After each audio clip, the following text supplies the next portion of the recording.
오늘 주시는 하나님의 말씀 같이 보겠습니다. 창세기 45장입니다. 지난 수요일하고 본문이 동일한데 창세기 45장 1절부터 10절까지 제가 읽도록 하겠습니다. 1절입니다.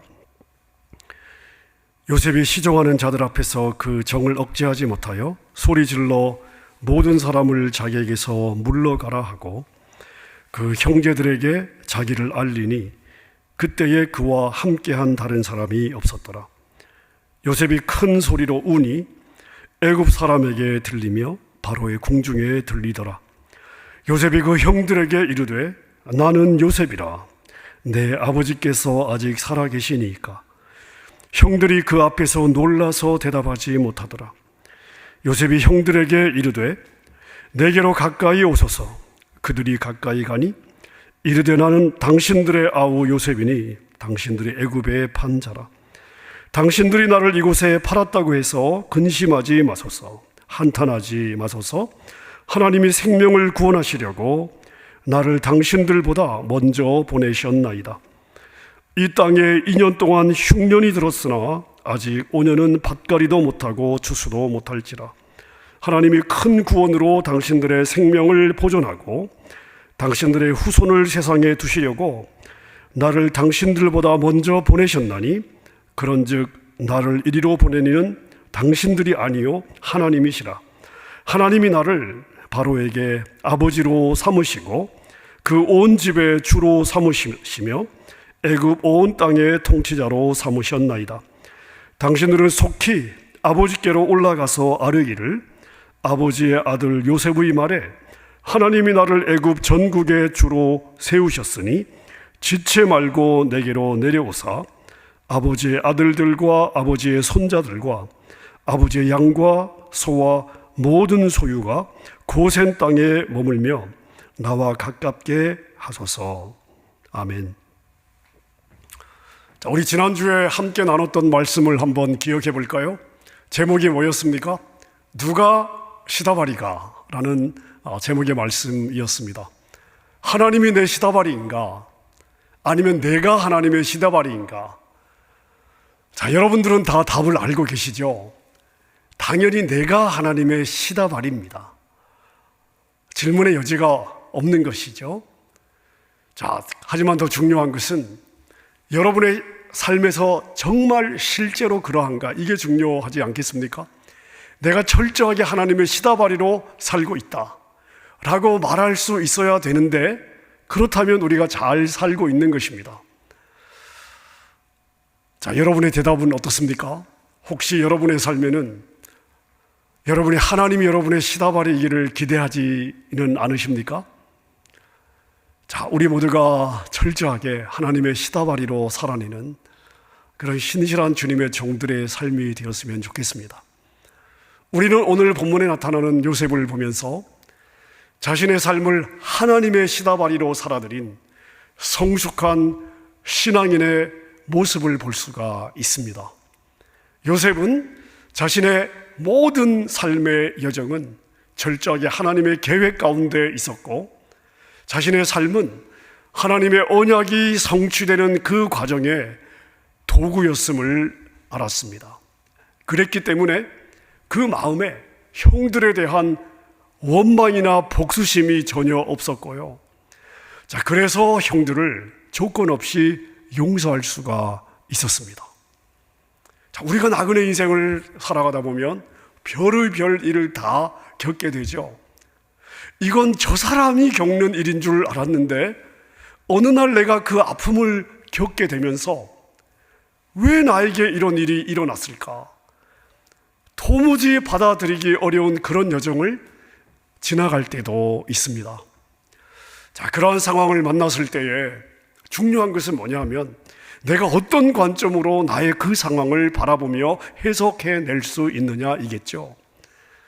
자, 제가 여러분에게 늘 강조하듯이 하나님의 관점으로 바라볼 수 있어야 비로소 그 상황이 내 삶이 여전히 하나님의 손 안에 있고 하나님의 계획 속에 있음을 알게 되면서 비록 지금의 현실은 어렵지만 우리의 마음은 견고히 흔들림이 없이 굳건하게 하나님을 신뢰하는 삶을 살아낼 수가 있게 되는 것이죠.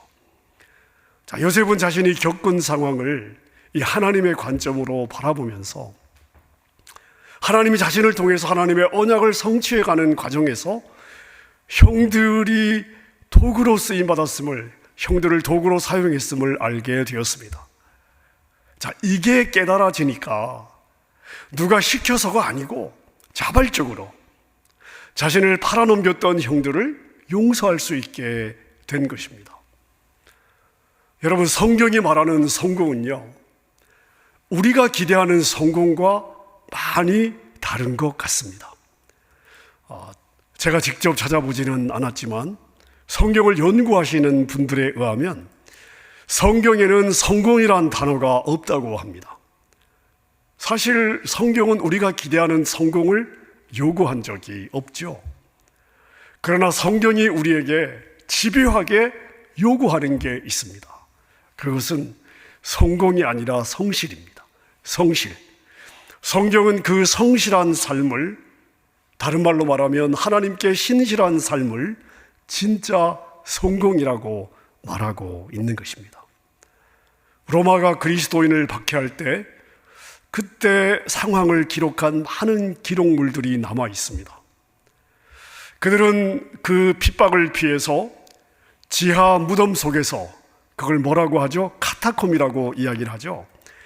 카타콤에서, 그 지하 무덤 속에서 자자손손이 살았는데 무려 몇 년을 살았냐면 로마에서 기독교가 국교가 될 때까지 약 250년을 지하 무덤에서 살았습니다.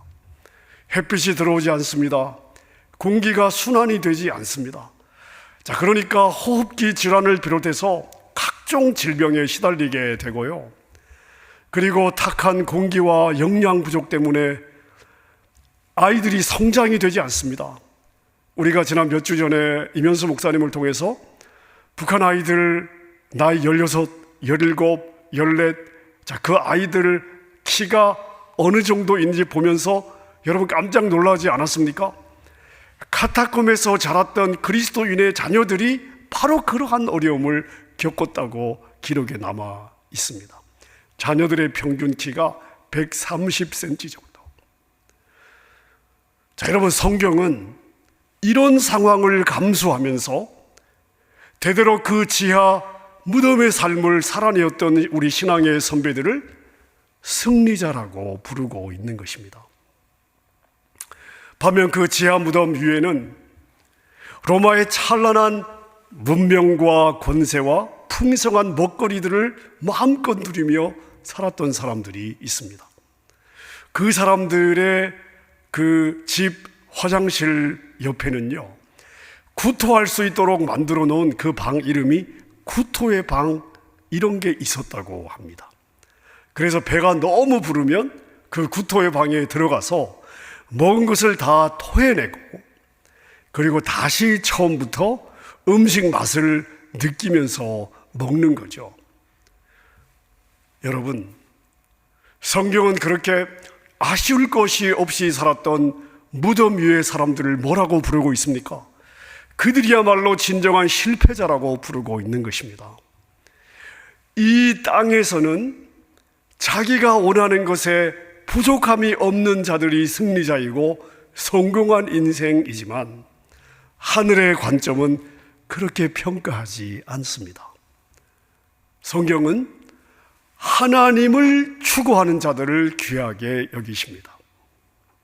세상에서 있고 없고가 중요한 것이 아니고, 없음에도 불구하고 세상의 것이 아니라 하나님을 추구하는 자들을 귀하게 여기시고, 세상의 것들이 풍성하게 있음에도 불구하고 거기에 소망을 두지 않고 보이지 않는 하나님을 추구하는 자들을 하나님은 귀하게 여기시는 거죠.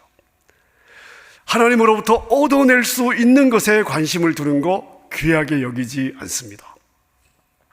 하나님을 추구하면 그거는 하나님이 다 덤으로 주신다고 말씀하신 거니까 그건 그냥 우리에게 덤으로 주는 선물과 같은 것이지, 우리가 우리의 한 번밖에 없는 우리의 삶을 살아가면서 추구해야 될 인생 목표가 되어서는 안 되는 것입니다. 자, 그럼에도 불구하고 오늘날 성도라고 일컬어지는 많은 성도들의 삶의 모습을 보게 되면 마치 하나님을 반창고나 두통약 정도로 여기는 것을 우리가 볼 수가 있습니다.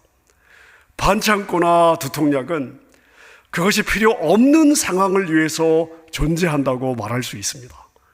자, 두통을 없애기 위해서 두통약이 필요 없는 상태를 만들기 위해서 두통약을 먹습니다. 반창고를 붙여서 반창고가 필요 없는 상태를 만들기 위해서 반창고를 붙이게 되는 거죠. 자, 그래서 반창고와 두통약을 간절히 필요로 하는 사람들은 사실 상처와 두통이 사라지면 더 이상 그 반창고와 두통약을 찾지 않습니다. 자, 그래서 우리는 늘 우리의 동기를 점검해 보아야 합니다. 어제까지 내 동기가 하나님 앞에 순수하다고 해서 오늘 나의 동기가 순수할 것이라고 우리가 자신할 수 없습니다. 우리는 이 땅에 살고 있고 이 땅의 가치와 문화에서 자유할 수 없는 한계를 가지고 있습니다. 그래서 내가 정말 하나님을 믿는 것인지 아니면 하나님이 나에게 주시는 그 효과와 유익을 위해서 그분을 믿으려고 하는 것인지, 그리고 어제까지는 내 마음이 괜찮았지만 오늘도 여전히 나의 동기가 주님을 향해 순수한지 정직하게 질문하고 정직하게 답할 수가 있어야 되겠습니다. 내가 이 모든 것을 다 얻게 되었을 때 그래도 그것을 주신 하나님을 여전히 절실하게 필요로 할까? 자, 여러분은 어떠십니까? 우리는 하나님을 신앙하는 자들입니다. 하나님이 주는 유익을 따라가는 자들이 아닙니다. 자, 우리의 이 마음의 중심이 어떠하냐에 따라서 우리가 요셉의 국무총리 이후의 삶이 아니라 국무총리 이전의 삶이 우리에게 주어졌을 때 요셉과 같이 나의 삶을 바라보면서 해석할 수 있게 될 것입니다. 하나님께서 요셉의 삶에 이유 없는 고난과 모함과 억울한 옥살이를 허락하시고 난 후에 요셉을 애굽의 통치자로 세우셨습니다. 제가 지난주에도 말씀드렸지만 이것은 하나님의 커다란 계획 속에 있었던 일이죠. 하나님의 목적에서 아주 중요한 부분이었습니다. 하지만 우리가 요셉을 바라보면서 요셉이 마지막에 국무총리가 된 이 사실만 초점을 둔다면 잘 참고 견디면 이 땅에서 이렇게 요셉과 같은 국무총리 같은 삶을 살게 되는구나. 우리가 늘 이런 결론을 내리는 것은 우리의 신앙생활에 위험할 수 있습니다. 요셉이 국무총리가 된 것은 하나님 나라에서 왕같은 제사장의 신분을 상징하는 것이지 이 땅에서 우리 모두의 삶이 다 이러한 상급을 받게 될 것이라고 우리가 생각하면 안 되는 것입니다. 만약 요셉의 삶에서 우리가 그런 공식을 만들어낸다면 이 땅의 모든 성도는 한 명도 빠짐없이 모두 요셉처럼 애굽의 총리 자리가 상징하는 이 세상의 힘을 누리다가 가야 될 것입니다. 근데 실제 우리 그리스도인의 삶이 다 그렇습니까? 만약 그렇다면, 이 공식이 맞다면, 우리가 기대하는 이 공식이 맞다면 250여 년 동안, 이 긴 세월 동안 믿음을 지키기 위해서 지하의 무덤 속에서 자자손손히 살았던 당시 성도들의 삶은 해석하는 것이 불가능해지는 것입니다. 마태복음 8장에 보면 율법 선생 한 명이 예수님을 찾아와서 주님, 내가 주님의 제자가 되겠습니다. 이렇게 이야기를 하는데요. 이때 예수님이 뭐라고 말씀하셨냐면 나는 이 세상에 머리 둘 곳이 없는 자다 라고 말씀을 하시면서 그 율법 선생이 기대하는 것들을 결코 줄 수 없을 것을 이야기하십니다. 자, 그리고 그 율법 선생을 쫓아버리시죠. 자, 근데 이 마태복음 이 사건 바로 뒤에 어떤 이야기가 덧붙여서 나오는가 하면, 풍랑이 찾아온 배 속에서 제자들이 죽게 됐다고 난리를 치고 예수님은 그 풍랑 가운데서 고요하게 주무시는 이야기가 기록이 되어 있습니다. 자, 여러분, 예수님께서 여우도 굴이 있고 공중에 나는 새도 거처가 있지만 나는 이 세상에 머리 둘 곳이 없다 라고 말씀을 하셨는데, 자, 이것은 예수님께서 단순히 내가 거처할 나의 집이 없다 라는 의미의 말씀이 아닌 것이죠. 이것은 이 땅 어떤 곳에도 자신의 마음을 두지 않는다는 것을 우회적으로 표현하고 있는 것입니다. 그리고 바로 이어서 바다 한가운데 만난 거친 풍랑 속에서도 예수님은 그 풍랑 속에서 배의 고물에 자신의 머리를 두고 평안하게 주무시는 이야기가 기록이 되어 있습니다. 여러분, 이것은 분리되는 이야기가 아닙니다. 연결되는 이야기예요. 세상의 어떤 곳에도 머리를 두지 않을 수 있는 자는 이 세상 풍랑 가운데서도 평안을 놓치지 않고 편안한 잠을 잘 수 있다. 이걸 예수님께서 우리에게 보여주고 계신 것입니다. 여러분, 천국은 우리가 죽으면 가는 그런 곳만이 아니죠. 천국은 실제 이 땅에서 가동되고 있습니다. 우리가 이 땅에서 현재 가동되는 그 천국에서 살아야 되는 거예요. 우리의 삶이 천국이 돼야 되는데 이 땅에서도 만약에 우리가 이 땅의 삶에서 천국을 살고 있다면 이 땅의 어떤 풍랑 속에서도 하늘에 머리를 두고 편안히 잠을 줄 수 있는 삶을 살게 되는 것입니다. 자, 마태복음 8장에 이러한 스토리가 있는데 마가복음 4장에 보면 마태복음 8장에 기록된 풍랑이는 바다에서 일어난 사건을 똑같이 기록하고 있습니다. 자, 그런데 마태복음 8장에서는 율법사가 찾아와서 예수님에게 예수님, 내가 예수님의 제자가 되고 싶습니다. 자, 이 대화 뒤에 이 사건이 기록이 되어 있는데요, 마가복음, 마태복음과 달리 이 풍랑이는 바다 이 사건 바로 앞에 천국 비유들이 먼저 기록이 되어 있습니다. 다시 말씀드리면 씨 뿌리는 자의 비유라든지 등불의 비유라든지 겨자씨의 비유라든지 예수님께서 천국을 비유하신 이러한 비유들이 먼저 기록이 되고 그 다음에 거친 풍랑 속에 편안하게 주무시는 예수님의 이야기가 나오는데요, 사실 이 풍랑이는 예수님의 주무시는 이 이야기는 사실 이 천국 비유의 결론으로 붙여져 있는 것입니다. 자, 성경이 어떤 의도로 이렇게 붙였을까요? 이 땅에서 천국을 미리 맛보며 사는 사람들은 풍랑 속에서도 편안하게 잠을 잘 수 있다는 것입니다.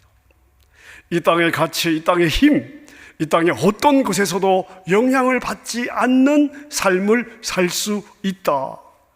이 땅의 대단한 가치를 가져도 영향받지 않고 없어도 영향받지 않고, 이 땅의 힘을 가져도 영향받지 않고 이 땅의 힘이 없어도 영향받지 않고, 이 땅의 물질이 풍부해도 영향받지 않고 물질이 없어도 영향받지 않고, 그 중심이 한결같이 하나님 앞에서 평안함을 누릴 수 있다. 우리가 다 그런 삶을 살아내야 한다는 이야기입니다. 자, 여러분, 예수님은 이 사건을 통해서 제자들과 교회들에게 진짜 믿음이 무엇인지를 가르쳐주고 있습니다. 예수님이 이 사건 뒤에 제자들에게, 호들갑을 떠는 제자들에게 믿음이 없는 자들아 책망하지 않습니까? 자, 그럼 예수님이 우리에게 말씀하고 싶어 하시는 믿음은 무엇일까요? 자, 이 세상 눈에 보이는 어떤 현상이나 사건으로 인해서 영향을 받는 삶이 아니라 눈에 보이는 풍랑 속에서도 하늘의 소망을 굳게 잡고 그 속에서 평안을 잃지 않는 삶, 이게 바로 진짜 믿음의 삶이라는 것을 우리에게 말해주고 있는 것입니다.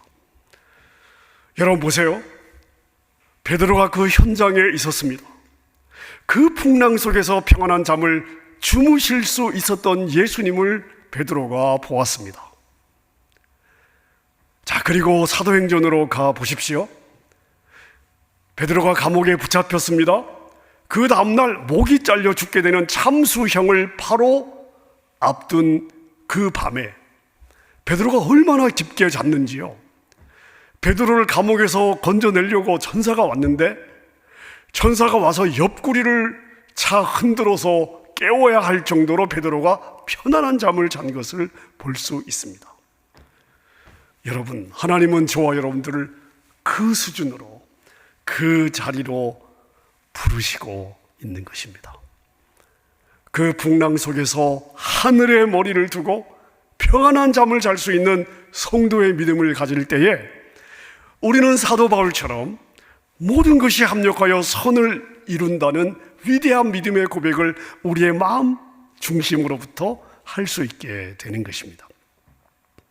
이러한 믿음이 있을 때에 고난, 실패, 좌절, 질병, 기쁨, 행복, 평안, 풍요, 가난 등 우리의 삶에 찾아오는 모든 현상들이 하나님이 보시는 선, 하나님이 우리에게 허락하시는 가장 좋은 선, 그리고 하나님이 나를 그 목적지로 이끌기 위해서 주시는 것이다 라고 우리가 고백할 수 있게 되는 것입니다. 자, 제가 다른 말로 표현을 한다면 하나님이 기뻐하시는 참 선의 상태는 뭐냐 하면 우리가 원하는 것을 다 성취해내서 행복해하는 상태가 아닙니다.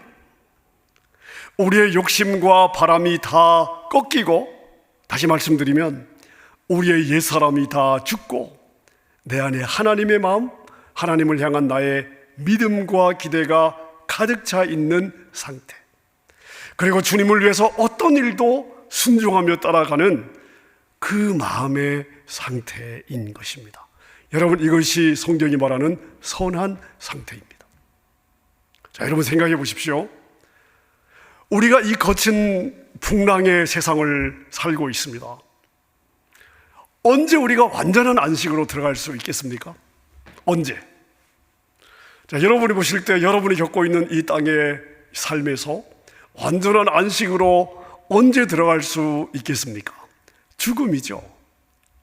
여러분, 죽음입니다. 죽음은 가장 완벽한 안식입니다. 그래서 하나님은 우리를 이러저러한 고난과 삶의 부대낌을 통해서 우리를 조금씩 죽여가시는 거예요. 나의 자아를 죽이고, 나의 욕심을 죽이고, 나의 모든 인간의 이 육정들을 죽여가시는 거예요. 왜요? 참 안식을 주시기 위해서. 자, 근데 우리는 죽겠다고 아우성을 치죠? 자, 그러면 안 되는 것입니다.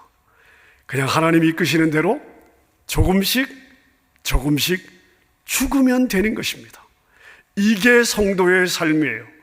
그러면서 우리는 하나님의 안식을 더 많이, 그리고 더 확실하게 누리는 자리로 나아가게 되는 것입니다.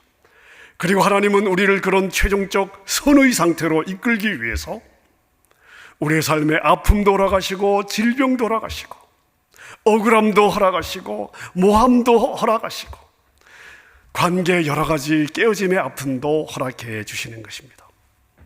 여러분, 오늘 본문의 요셉이 바로 그 선의 상태가 어떤 것인지를 우리에게 보여주고 있습니다. 요셉이 겪어왔던 인생의 모든 고난이 바로 이 선을 이루는 과정이었습니다. 자, 여러분이 이 관점으로 여러분의 인생을 해석할 수 있다면 그동안 여러분을 어렵게 하고 해코지한 사람을 어떻게 보겠습니까?